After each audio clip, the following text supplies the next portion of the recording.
Let's talk about one of the most personal consumer products there is, cosmetics, things we put on our skin. So suntan lotion, whether we're using it on ourselves or on our children, what things should we look for there and what should we avoid?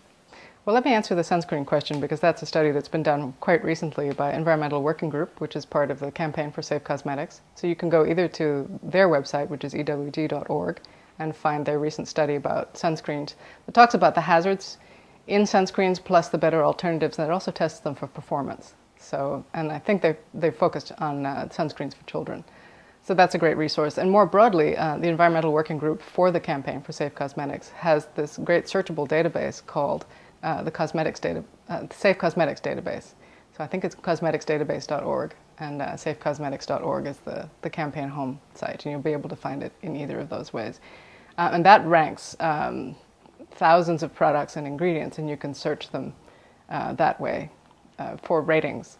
You can also look for them at goodguide.com. Goodguide will also be expanding to other product sectors, but we've similarly started with personal care products and household chemicals, and we'll be expanding to other sectors. What goodguide.com does is adds an environmental rating and also a social accountability rating for the company. What you can do, the things again to avoid in personal care products, fragrances are a big one, preservatives is one, parabens. Unfortunately, they're still struggling to find good alternatives to parabens, but there has been some association with parabens. So cosmetics and personal care products in particular, and I know we've talked about this being chemicals being a huge impact on women's health, but men should not ignore this either. On average, the average person, the average woman uses 20 products a day. Men probably use half of that, and they're exposed to something like 120, 150 unique chemicals a day. And these are things that are designed to be put on your skin and penetrate your skin. And in some cases have chemicals called penetration enhancers that help to get those things across your skin. But some of the things to think about avoiding are anything that has a hormone in it, like placental hormones. For a while, were put in hair conditioners and skin conditioners to a lesser extent, but that's sort of a big obvious one to try to avoid. Fairly recently, the Safe Cosmetics campaign did a study on lipstick, and lead came up in some of the commercial lipsticks, including L'Oreal and Revlon and well-known ones. So while they claimed that was not in there, and then they continued to claim that what little was in there was you didn't eat it, and I thought, do they not know how lipstick is used?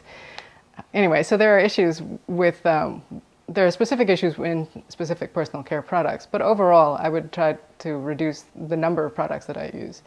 And one of the scary things about this is if you have a teenage daughter, for example, they're increasingly being marketed with more and more products. And so at a time when their development and their hormones are in flux, they're being exposed to things that could further disrupt their hormonal system and affect them long term, either make them reach puberty sooner or increase their risk for breast cancer and other cancers later in life.